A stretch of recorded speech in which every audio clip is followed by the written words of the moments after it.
গণতান্ত্রিক পথেই আন্দোলনে নেমেছে জয়েন্ট মুভমেন্ট কমিটি ১০,৩২৩। তাদের হুঁশিয়ারি, সরকার দ্রুত কোনো সুরাহা না করলে অগণতান্ত্রিক পথে যাবে শিক্ষকদের আন্দোলন। ৭ ডিসেম্বর থেকে চলছে লাগাতার গণ অবস্থান। সোমবার ৩৬তম দিনে পড়ল আন্দোলন।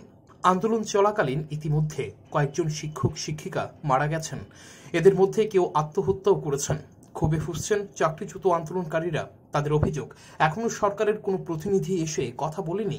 জয়েন্ট মুভমেন্ট কমিটির নেতৃত্ব হুঁশিয়ারি দিয়ে রেখেছেন, তাদের গণতান্ত্রিক আন্দোলন অগণতান্ত্রিক পথে যেতে পারে।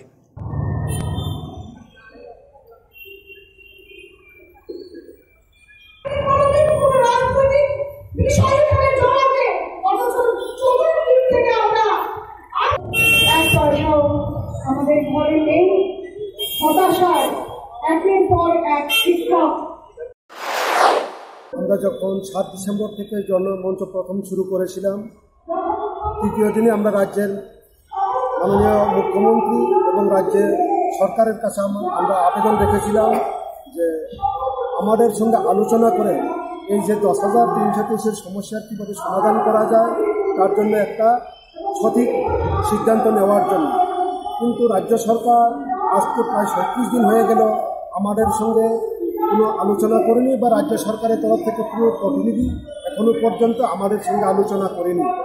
কিন্তু আমরা গত ৬ জানুয়ারি রাজ্যের শিক্ষা অধিকর্তার কাছে গিয়েছিলাম আমাদের এই যে দাবি সম্পর্কে। আমাদেরকে যেভাবে টার্মিনেশন করা হয়েছে সেই টার্মিনেশনটাই আমরা বলছি লিগ্যাল, একদম মানবিকতা বলতে কিছু নেই। আমরা ৩৭ দিন ধরে এখানে পড়ে আছি রাস্তার কিনারে খোলা আকাশের নিচে। কী সমস্যা বা কী দাবিকে নিয়ে আমরা এখানে আসি তার জন্য যোগাযোগ করার মানসিকতা তারা করেনি। এটা নিয়ে আমাদের প্রশ্ন।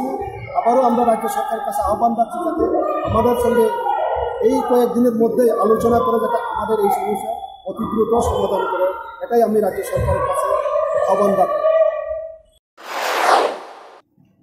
রিপোর্ট চ্যানেল ৩ রাত।